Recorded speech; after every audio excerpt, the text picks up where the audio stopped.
책을 통해 얻게 되는 불편함을 외면하지 않고 대화를 통해 직면하는 불편한 독서 모임 불독입니다. 안녕하세요, 구지입니다. 오리입니다. 왜 웃어요? 제가 잠깐 숨을 쉬는 동안 불독입니다를 바로 해버리셔가지고 제가 들숨을 했군요. 제가 긴급하게 따라잡느라 오랜만에 돌아온 5995 시간입니다. 네, 21년에 처음 올라가는 5995인 것 같아요. 그렇죠. 네. 데미를 장식할, 아니, 데미가 아니지. 벌써 데미를 장식, 마지막이에요? 이렇게 뭔가 처음을 장식할 만한 책을 가지고 오셨죠? 제가 오늘 갖고 온 이 책, 네. 이제 이 정도면은 이 시리즈와 뭔가 연관이 있나라고 생각할 만큼. 근데 좀 지저분하게 제가 앞에 변명을 하자면 이 시리즈를 처음 저에게 소개시켜준 사람은 구지입니다. 저만큼 아무튼 시리즈를 사랑하게 된 것 같아요. 네, 오늘도 갖고 왔습니다. 아무튼 서재라는 책이고요. 공교롭게 저번 방송 때 구지가 또 아무튼 시리즈를 했었어요. 그쵸. 그래서 저희가 지금까지 총 4권 정도의 아무튼 시리즈를 다뤘네요. 그래서 맨 처음 했던 게 아마 아무튼 비건. 그 다음에 제가 아무튼 하루키. 그리고 다시 구지가 아무튼 언니. 그리고 오늘 제가 갖고 온 아무튼 서재까지 4권을 다루게 되었습니다. 이 작가님은 그러면 서재를 가지고 계시는 분인가요? 아이러니하게도 서재를 갖고 있기는 한데요. 본인이 가지고 싶은 서재는 아직 갖지 못한 목수 김윤관 님입니다. 다른 사람들의 서재는 계속 만들어주고 계시는 분이겠네요, 그러면? 그렇죠. 그래서 이 김윤관 님의 그 즐거움 중 하나는 자기의 서재를 이렇게 계속 드로잉 해보는 거래요. 그래서 어떤 가구를 드릴지, 어떻게 꾸밀지, 이걸 상상하는 일이 굉장히 즐거우시다고 하네요. 그럴 것 같아요. 그런 거 꿈꿔보신 적 있으세요? 내 서재는 이랬으면 좋겠다. 물론이죠. 언제 가질 수 있을까요? 이게 이 서재라는 공간이 사실은 일반 가정집에 살면 갖기가 쉽지가 않아요. 그러니까 예를 들면 뭐 4인 가족이 산다거나 이러면 방들이 다 자기 개개인의 방들로 배정이 되지 별도의 서재 공간이 나오기가 참 쉽지 않잖아요. 개인 공간이 서재가 되는 거죠, 그러니까. 그렇죠. 그러니까 그 방에는 침대도 있고 옷도 있고 다 있는 거죠. 근데 서재라 함은 저희가 이제 쉽게 상상하기에 책과 책장 그리고 보통 이제 책상과 의자로 이루어진 깔끔하고 단촐한 공간이잖아요. 책이 많은데 깔끔할 수가 있나? 지금 제 방도 그렇고요. 거의 네. 지금 흘러내리고 있거든요. 저는 그래서 끊임없이 책을 팔고 있긴 한데 그럼에도 불구하고 계속 또 새로 사는 책이 훨씬 더 많으니까 지금 녹음을 하고 있는 이 공간이 구지의 공간인데요. 제가 딱 여기 공간에 들어섰을 때 느꼈던 첫 생각은 책이 많다. 이사할 때 제일 싫어하는 이삿짐 센터가 제일 기피하는 네, 집이 책 많은 집. 지금 보니까 큰 책장이 하나가 있어요. 근데 거기는 당연히 책으로 가득 차 있고요. 지금 제가 시선을 두는 곳마다 보통 집에 있을 법한 책장들이 또 군데군데 다 들어가 있습니다. 여기도 있네. 네. 맞아요. 그래서 이게 근데 저는 지금 제 공간이 그래도 나름 그냥 책에 둘러싸여져 있다라는 기분만으로는 되게 좋거든요. 네. 근데 정리되지 않았다는 기분은 있죠. 저도 어제 문득 이 책을 이제 오늘 소개해야지 하면서 제 방에 있는 책들을 대략적으로 세보니까 약 1000여 권 정도가 있는 것 같더라고요. 근데 이제 그냥 제 방이 크지 않아요. 그런데 그 작은 방에 1000여 권이 있다고 생각하면 사실은 상당히 답답한 어떤 공간을 상상하시면 될 것 같습니다. 근데 이게 약간 뭐랄까 사람들마다 자기가 허용할 수 있는 무언가가 있잖아요. 네. 난 책이 널브러져 있는 건 좀 허용이 가능해요. 근데 이렇게 고양이 털이 널브러져 있다거나. 네. 네, 이런 거는 바로바로 치우는데, 책이 좀 널브러져 있는 건 전 좀 참을 수 있어요. 네, 지금 걸어 다니는 곳마다 지금 책이 발에 채이고 있습니다. 그러니까 사실은 구지도 그렇고 저도 그렇고 어떤 여유가 허락된다면 서재라는 공간에 대해서 좀 욕심이 날 것 같아요. 그렇죠. 아기 때부터도 욕심이 있었어요. 드라마에 보면은 너무 멋진 공간을 어렸을 때부터 많이 봐왔고요.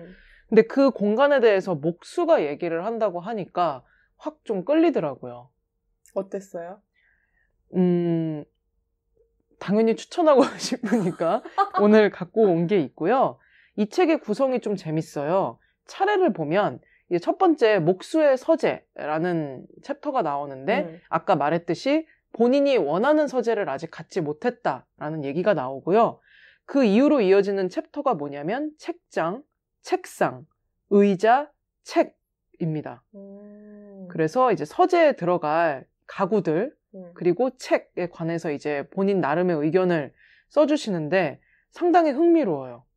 그러면 갑자기 궁금한 게 책을 좋아하는 목수이기 때문에 서재에 관심이 가는 건지 그러니까 목수 일을 하다 보니 목수 일은 책과 너무 관련이 많아서 서재에 관심이 생긴 건지 전자가 맞아요. 이후에 이제 본인의 청춘 시절을 돌이켜봤을 때 굉장히 가난하셨대요. 근데 그럼에도 자기는 박스 하나일지언정 그 박스가 책장이라고 생각하면서 늘 가지고 다니던 책이 있었고 그리고 아현동에 처음으로 얻은 너무나 남루한 고시원에서 처음으로 합판이지만 이렇게 좀 책장이라는 걸 가지게 됐을 때 설레임 그리고 대부분의 시간을 보냈던 공공도서관 얘기를 하시거든요. 그리고 글을 쓰는 일을 직업으로 삼고 싶었던 때가 있었다라는 걸로 미루어 보아 책을 정말 사랑하시는 분인 것 같아요. 책의 매력은 뭘까요? 본인이 더 잘 알지 않으세요? 갑자기 그런 생각이 드네요. 난 뭔데 얘를 이렇게 이고지고 살고 있을까? 구지도 그렇고 저도 그렇죠. 저도 딱히 막 낭비하거나 사치하는 스타일은 아닌데 책에 낭비를 많이 하죠. 그쵸. 한 달에 어떤 저의 수입을 어디다가 많이 돌리고 있나를 보면 책이 압도적으로 좀 많은 것 같아요. 맞아요. 저는 알라딘이 매년 그런 거 해주잖아요. 당신의 2020년의 기록 뭐 이런 거 해가지고 종로구 상위 0.몇 %가 될 때 너무 짜릿하겠다. 아니요? 아니에요? 반성이 굉장히 많이 되죠. 내년에는 덜 사서 상위 10% 이하로 내려가겠다. 저도 예스24는 제가 주로 사용하는 데라 저도 약간 그런 통계치를 봤던 것 같고 전자책으로 많이 넘어왔음에도 불구하고 여전히 이 종이책을 끊지를 못하고 있어요. 그리고 또 우리나라는 약간 종이책만 나오는 경우도 많잖아요. 많아요. 그리고 또 종이책보다 이북이 좀 더 늦게 나오지 않나요? 그래서 제가 가끔 저희가 공용으로 쓰는 인스타 계정 보면 제가 출판사에 종종 다이렉트 메시지 보내잖아요. 이북 출간 안 해주시냐고. 왜 불독으로 개인 의견을 피력하시는지 잘 모르겠는데. 어쨌든 제가 흥미로웠던 챕터 중에 하나는 책장에 관련된 건데요. 지금 구지가 가지고 있는 책장도 그렇고 시중에 나오는 책장들은 이제 딱 그 정해져 있는 규격 크기가 있대요. 그렇게 만들어지기가 제일 편리하기 때문에 이제 그러다 보면 처음에 이제 몇 권 안 되는 책을 꽂았을 때 굉장히 예쁘단 말이에요. 가지런하고. 근데 시간이 지나다 보면 공간이 부족하니까 위에 뜨는 부분이 있잖아요. 그렇죠. 그래서 저희 집은 저렇게 꽂혀 있죠. 저 똑같아요. 세워는 이렇게 지금 구지는 눕혀놨네요. 네, 더 많이 꽂기 위해. 저는 이렇게 세로로 꽂아놓고 그 위에 뜨는 부분에 책을 또 가득가득 넣어요. 그러다 보면 또 이 책 등과 책장 사이에 또 남는 공간들이 있어요. 거긴 뭐가 되냐면 일종의 장식품들을 올려놓는 그런 공간이 돼요. 그럼 이제 많은 시간이 지나고 나서 책장을 봤을 때 굉장히 어지럽고 지저분하다. 제 방은 그렇거든요. 그러면서 이 목수인 김윤관 씨가 어떤 책장이 가장 이상적인 크기이며 높이인지 그런 것들을 기술해놓은 부분이 상당히 흥미로워요. 그림 같은 것도 같이 있으면 좋겠다. 그쵸. 근데 그거는 없어요. 근데 뭐 높이가 2m를 넘지 않는 것이 좋다. 그 다음에 뭐 어떤 나무를 쓸 것인가. 그리고 중간중간 이렇게 가로대가 있어야지 이 휘지 않는다. 저희 집 책장은 다 이렇게 휘어 있거든요. 너무 무거워가지고. 약간 부채처럼. 그래서 그런 부분이 이런 지식을 갖고 있으면 내가 여유가 생겼을 때 나에게 딱 맞는 책장을 가질 수 있겠다. 라는 생각을 갖게 됐고요. 그리고 의자에 관련된 챕터도 재밌었던 게 저도 그런데 의자에 돈 쓰는 걸 좀 아까워해요. 왜 그런지는 모르겠으나 책상을 살 때는 그래도 좀 따져보는 편인데요. 의자는 뭐 그냥 의자처럼 생기면 같지 뭐 했는데 이 김윤관 씨는 그렇지 않다. 의자야말로 정말 좋은 걸 써야 된다. 왜냐면 우리가 앉아서 보내는 곳이니까. 그래서 의자에 대한 자신의 의견을 피력하는 부분도 재밌어요. 근데 제가 가장 좋아했던 부분은 책 42쪽에 나오는 부분인데 미니멀리즘에 관한 이 김윤관 씨의 생각이거든요. 나는 왜 미니멀리즘만 얘기하면 날 질타하는 것 같을까? 죄책감 들죠. 그 부분에 대한 김윤관님의 생각을 읽어드릴게요. 네. 수많은 디자이너가 강조함에도 불구하고 멋지게 표현된 미니멀리즘을 쉽게 만날 수 없는 것은 한 번도 제대로 쌓아보지 못한 사람들에게 없애기부터 요구하는 상업의 얕은 상술 때문이다. 맞아. 맥시멀리즘을 찍어본 사람만이 미니멀리즘을 할 수 있어. 바로 그거예요. 단칸방을 원룸으로 둔갑시켜 더 비싸게 팔아먹는 것처럼 가난을 포장해 더 비싸게 팔기 위한 상업의 얕은 상술. 맞아. 그러면서 중략. 어지러움에는 어지러움의 미학이 있다. 깨끗하게 계획된 신도시의 아름다움 외에도 스스로 태어나고 성장하며 어지러이 생성된 구도시 달동네의 아름다움이 있는 것과 같다. 어지러움에는 내 행위의 자연스러움이 만들어낸 규칙과 배열이 있다. 그것은 미니멀리즘이 보여주는 멋과 또 다른 멋이다. 이 말을 읽는데 너무 통쾌한 거예요.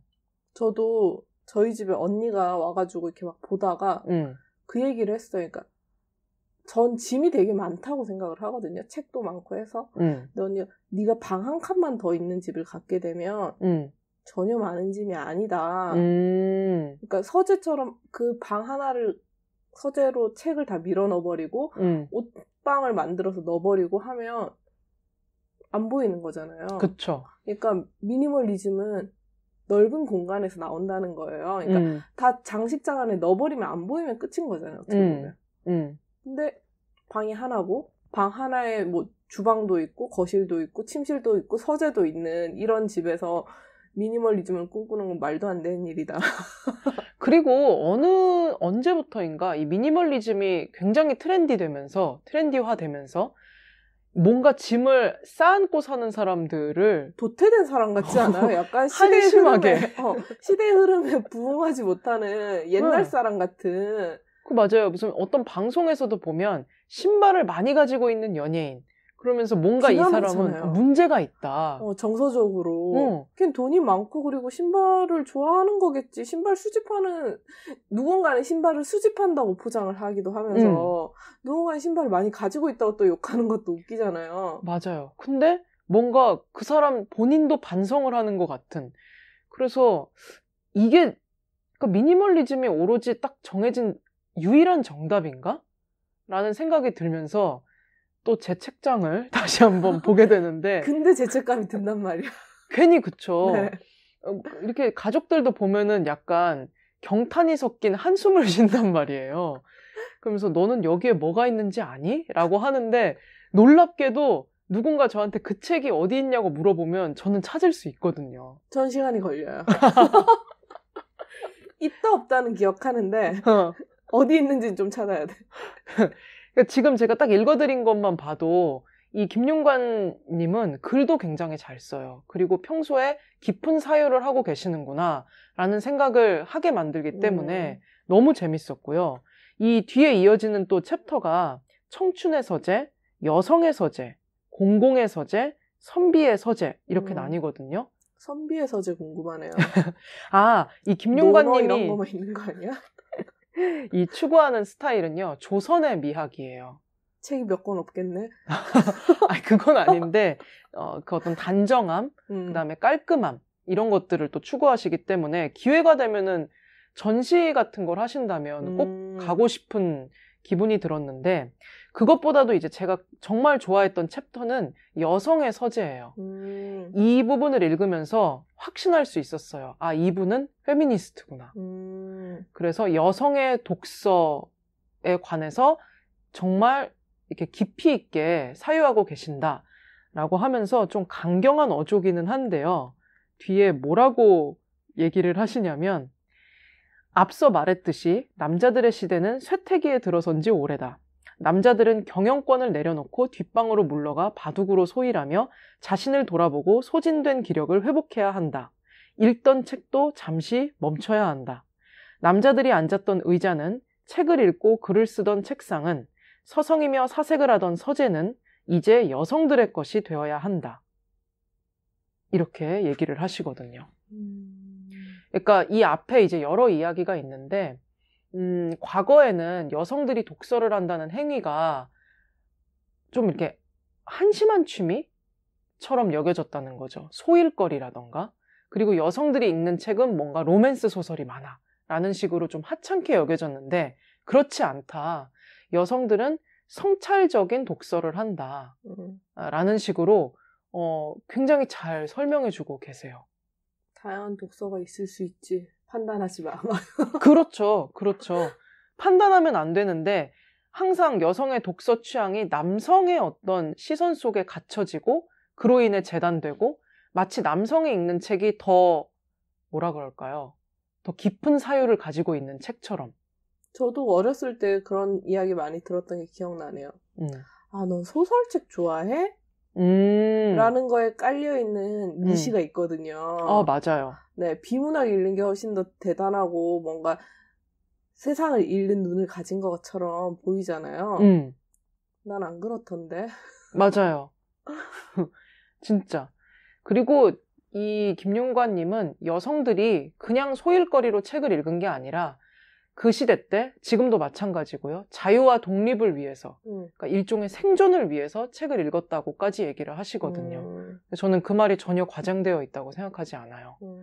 그래서 통쾌하면서 아주 시원시원하게 글을 쓰시는 분이구나. 멋진 목수님이다.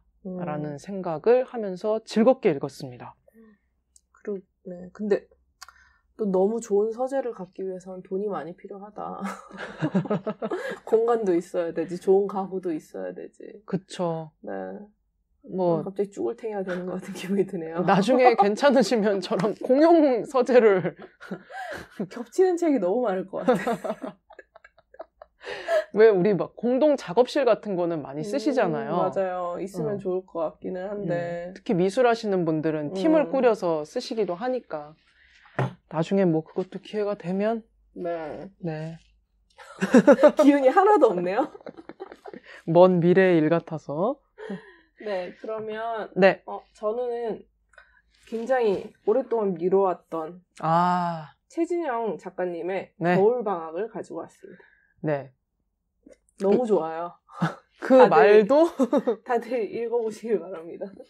약 한 2달 전부터 계속 이 책 얘기를 해주신 것 같은데요? 네, 제가 이거 막 필터도 하고 너무 좋아가지고 여기저기 사람들에게 읽어보라고 약간 강매하듯이.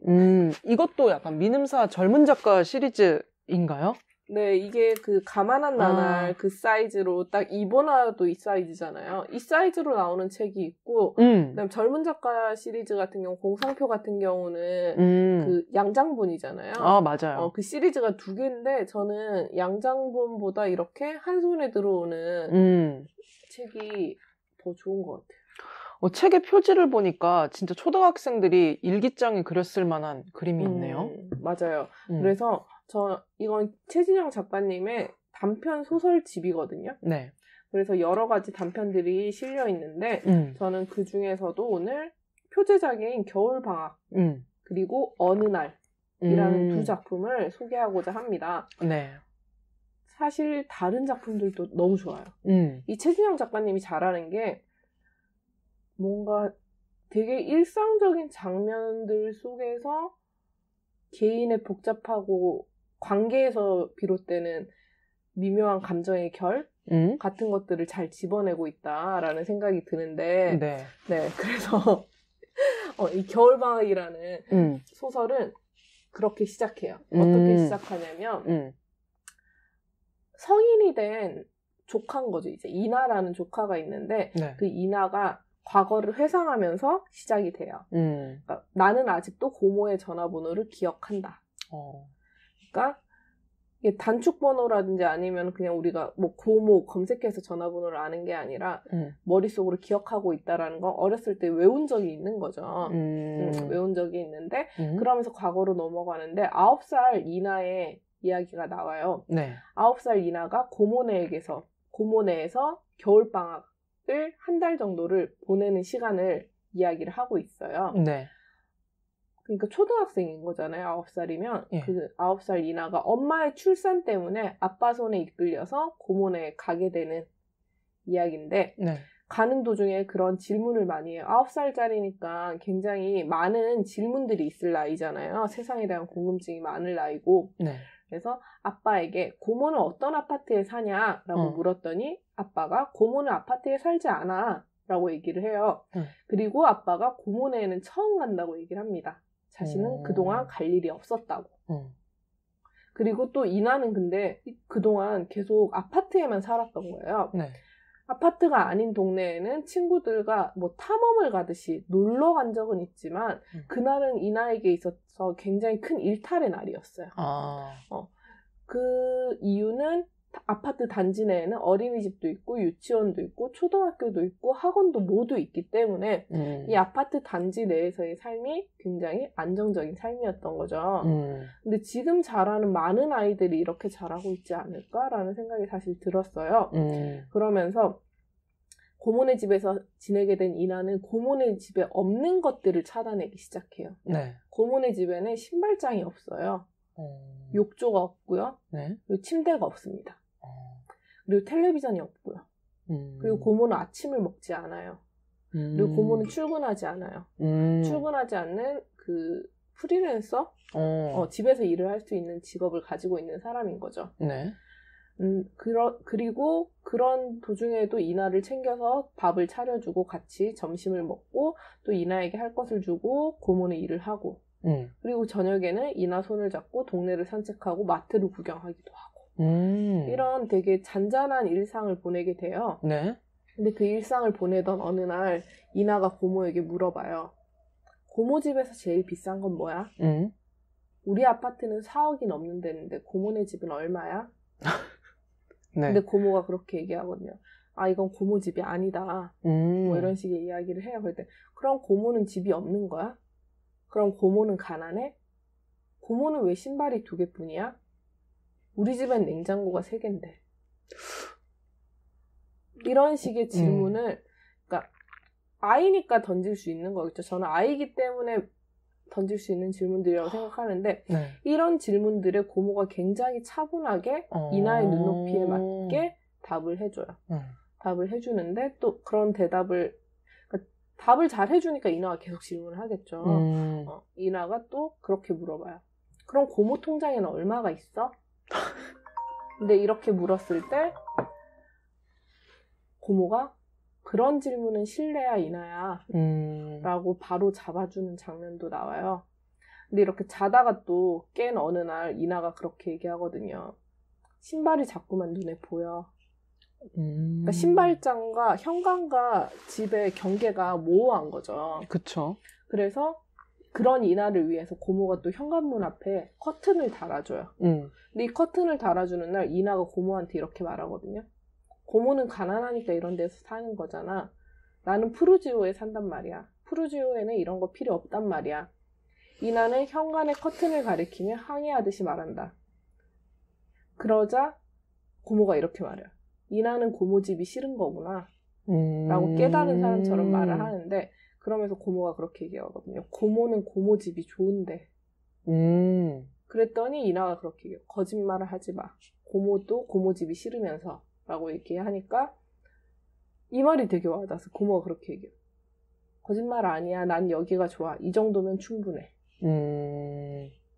이런 식의 대화가 계속 오고 가요. 오고 가면서 고모가 일을 그만두고 그러니까 일을 하지 않고 이나랑 보내는 한 달 동안 그러니까 일을 하지 않기로 결심을 한 것 같아요. 그러니까 어떠한 과정이 있었는지는 나오지 않지만 그러면서 이나가 하고 싶었던 피아노 배우는 일을 같이 하고 한 달 동안 그 보드게임 같은 걸 같이 하고 시간을 온전히 이나를 위해서 시간을 보내요. 그러면서 그런 말을 중얼거리거든요. 네가 나에게서 배운 게 가난뿐만 아니었으면 좋겠는데 라는 말을 이나가 잠결에 들어요. 그러면서 이제 이나가 커서 성인이 돼서 다시 고모와의 그 시간을 돌아보는 그 다시 성인이 되는 지점으로 돌아가는데 사건이 막 격렬하게 있지도 않고 네. 뭔가 갈등이 첨예하지도 않아요. 그냥 일상이고 잔잔하고 있을 법한 이야기들이고 우리가 고모처럼 살고 있는 사람들 얼마나 무시하고 있는지가 어린아이의 그 말투와 시선에서 고스란히 드러난다. 이 소설 속에서 좋았었던 장면들이 굉장히 많았지만 저는 고모의 삶의 태도가 너무 좋았어요. 그리고 차분하게 이나에게 자신의 상황이라든지 이런 것들을 설명하는 것도 좋았고 그러면서 제가 부러워하는 사람들 그러니까 당연히 부러워하는 사람은 종류가 여러 가지 종류가 있죠. 근데 그럼에도 불구하고 제가 진짜 진심으로 저건 진짜 대단하다라고 생각하는 사람이 고모를 닮았다라는 생각이 들었어요.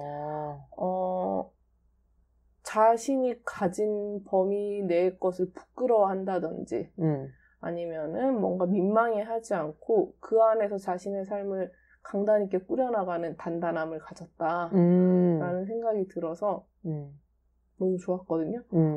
저에게는 그런 시기가 있었거든요. 뭔가 남들이 다 좋은 걸 들 때, 뭐 명품 가방을 든다든지, 뭐 비싼 브랜드 옷을 입는다든지 할 때, 나는 왜 저런 걸 입지 못할까? 왜 저런 걸 갖지 못할까? 해서 저런 걸 갖기 위해서 노력했었던 시기가 있었는데, 그런 건 중요하지 않고 그런 걸로 판단하는 사람들이 이상하다라는 생각을 전혀 하지 못했던 것 같아요. 근데, 오히려 진짜 단단하고 더 평화로워 보이고 더 좋아 보이는 사람들은 자신의 삶에 만족하면서 사는 사람들이었거든요. 부러워하면서도 그렇게 살아내지 못하는 나에 대한 간극이 저한테 굉장히 크던 시절이 있었는데 이 고모의 삶의 태도를 보면서 멋있다, 배우고 싶다라는 생각이 굉장히 또 한 번 많이 들었고 이 이야기를 많은 사람들이 읽었으면 좋겠다. 라는 마음이 들었어요. 그래서 이 겨울방학이라는 이야기가 너무 일단 가장 좋았고요. 네. 그 다음에 또 어제 이렇게 막 한번 다시 후루룩 보면서 네. 또 어떤 게 하면 좋을까라는 생각이 들다가 어느 날이라는 단편 소설이 재밌겠다라는 생각이 들었어요. 네. 어느 날이라는 단편 소설은 돌멩이가 주인공이에요? 주인공은 아니고요. 네. 돌멩이가 되게 중요한 역할을 차지해요. 네. 그래서 어떤 거냐면 이 화자가 서술자가 가족여행을 갔다 왔어요. 가족여행을 갔다 왔는데 오빠네 식구가 거의 모든 비용을 지불을 했는데 그래서 자기가 저녁 식사 정도는 내가 사야 되겠다. 그래서 소고기를 먹고 뭐 25만 3천 원이었나? 가 나온 거예요. 근데 그 주인이 물어보지도 않고 일시불로 결제를 한 거죠. 아이고. 그래서 이걸 취소하고 뭐 5개월로 나눠달라라고 했더니 기계가 작동을 잘 안 한다. 이렇게 돼서 그러면 내가 전화를 해서 바꿔야 되겠다. 카드사에 전화를 바꿔주거든요. 네. 그래서 그렇게 생각하고 이렇게 온 거예요. 와가지고 이제 장면이 어떻게 시작하냐면 그래서 카드사한테 연결해서 상담원과의 연결을 하는 도중에 우리는 가만히 전화통화만 하고 있지 않잖아요. 전화통화를 하면서 인터넷을 보고 있는 거죠. 근데 인터넷 기사가 영어랑 숫자로 이름 지어진 돌멩이가 지구를 향해 날아오는 기사를 보고 있는 거예요. 네. 근데 그 기사를 보면서 이제 상담원과 연결하는데 처리해 주겠다라는 식으로 얘기를 하면서 계속 전화가 끊겨요. 그 기사를 보고 있을 때. 근데 이게 한 3-4 차례가 계속 반복돼요. 이 반복되는 도중에 이제 이 돌멩이에 대한 생각이 커지는 거죠. 지구를 향해 날아오는 돌멩이. 근데 이 돌멩이가 생각보다 큰 거예요. 그래서 지구가 없어질 수도 있을 정도의 사이즈의 돌멩이인 거죠. 그래서 엄마랑도 전화 통화하는 장면이 나와요. 근데 엄마는 이 상황을 받아들이질 못해요. 지구가 그렇게 쉽게 없어진다고? 라는 식의 이야기를 하고 네. 그래서 엄마한테 그럼 난 뭘 해야 되냐? 엄마가 이런 식으로 물을 때 그냥 기도를 열심히 하시는 수밖에 없다. 라는 식의 이야기를 하고 그럼에도 불구하고 계속 25만 3천 원을 5개월 할부로 바꾸기 위해서 매일매일 전화통화를 시도를 해요. 근데 시도를 하는데 그렇게 얘기를 해요. 카드 결제일은 지구가 파괴되기 전에 온다. 25만 원을 일시불로 남겨준다면 나는 연체자가 될 것이다. 근데 이렇게 생각을 하면서 또 전화를 하는데 상담원이랑 또 연결이 돼요. 연결이 되는데 근데 상담원이 계속 바뀌어요. 상담원이 계속 바뀌는데 상담원이 처리해주는 동안에 근데 지금 그런 시간이 흐르는 동안에 대피하거나 도망친 사람들이 굉장히 많고 출근하지 않는 사람들이 많아지는 거예요. 왜냐면 내일이 보장받지 못하는 사회가 된 거죠, 지금 세상이. 네. 그래서 상담원이 처리해주겠다고 하고 이렇게 컴퓨터가 넘어가는 시간이 있을 거 아니에요. 그 시간 동안에 이 서술자가 또 질문을 해요. 그런데 출근을 하셨네요? 라는 식의 질문을 해요. 그래서 대피하는 사람들도 있다는데 출근을 하셨네요. 자기는 내일도 출근을 할 거다. 뭐 이런 얘기를 하는데 또 전화가 끊겨요. 그러니까 계속 그러한 장면의 반복이에요. 근데 이 장면들 속에서 여러 가지 생각이 들었고 네. 그러니까 되게 그런 거예요. 지구가 없어질지도 모르는데 꼭 어쨌든 카드 할부를 해야만 하는 사람 그리고 그 전화를 받으면서 지구가 망할지도 모르는데 계속 출근을 하는 사람 지구가 망한다는 걸 받아들일 수가 없는 사람 이런 이 크게 세 집단의 사람이 나오는 것 같았어요. 그러면서 이 사람이 근데 25만 원을 왜 일시불로 내지 못하는 사람일까에 대한 이야기를 할 때 이렇게 이야기를 하거든요. 어떻게 얘기를 하냐면 20살 때도 한 번에 5만 원 이상을 써본 적이 없었고 30살이 되어서도 마찬가지인 현실이 창피했다. 일을 하건 일을 하지 않건 돈은 늘 없었고 가까운 사람에게 아쉬운 소리를 하기도 부족한 사정을 보이기도 싫었다. 내 욕망의 크기를 줄이며 살아갈 수는 있었지만 가족이나 연인의 욕망까지 내 사이즈에 맞출 수는 없었다. 생일이나 기념일이나 명절이 오면 빚을 내서 나는 나의 사랑을 통째로 선물하고 그 사랑의 값을 다달이 쪼개어 갚아나가는 삶이 지속됐다. 라고 얘기를 하거든요. 그러면서 충치와 위통이 심해져 늘 고통을 느꼈지만 병원에 갈 엄두를 내지 못했다. 돈이 없었다. 이러한 삶을 사는 사람이기 때문에 25만 3천 원을 꼭 5개월 할부로 바꿔야 되는 거죠. 근데 나중에는 그 BC카드라고 나오는데 그 BC카드 상담원이 당신 때문에 너무 힘들다. 왜 지구가 망할지도 모르겠는데 굳이 이걸 쪼개야 되냐. 라는 얘기를, 그러니까 전산이 안 넘어가는 거예요, 계속. 무엇 때문인지 모르겠지만 전산이 결정적인 처리 과정에서 계속 멈추고 전화도 계속 결정적인 장면에서 계속 끊기고 뭐 이런 상황인 거예요. 이런 장면이 그러니까 해결 없이 그냥 이런 장면이 계속 나열되는데 그 장면을 바라보고 있으면서 여러 가지 기분이 드는 소설을 오랜만에 읽는다라는 생각이 들었거든요. 그래서 이 최진영 작가님이 그러한 감정의 결을 정말 감쪽같이 잘 잡아내고 이야기로 장면을 만들어서 잘 보여주신다라는 생각이 들어서 다들 많이 읽어보셨으면 좋겠습니다. 지금 얘기를 듣는데 독립영화를 보는 느낌이 좀 들었어요. 그럴 수 있겠네요. 읽어보고 싶고 저는 그래도 요즘 꾸준히 구지가 추천해준 책들을 읽고 있거든요. 네네. 네. 급하게 말을 마무리 지으시네요. 그래서 제가 하고자 했던 말은 이 시리즈로 나왔던 거의 초창기에 추천해 주셨던 그 김세희 작가님의 그게 저희 599 첫 방이었던 것 같아요. 그죠? 그 가만한 나날을 전 최근에 읽었는데 정말 좋았다. 그래서 이번에 추천해 주시는 같은 시리즈의 이 책도 꼭 읽어보겠다. 네, 이 시리즈 책들이 다 좋은 것 같아요. 그러네요. 얘기를 듣는데 좀 특히 첫 번째 겨울방학에서의 제가 받은 느낌은 단단함을 느끼게 되었네요. 네, 그래서 저희 오늘 599에서는 우리는 아무튼 서재를, 저는 겨울방학을 네. 추천하는 것으로 마무리하겠습니다. 네, 새해 건강하게 잘 보내시고요. 저희는 다음 방송에서 또 만나 뵙도록 하겠습니다. 네, 들어주셔서 감사합니다.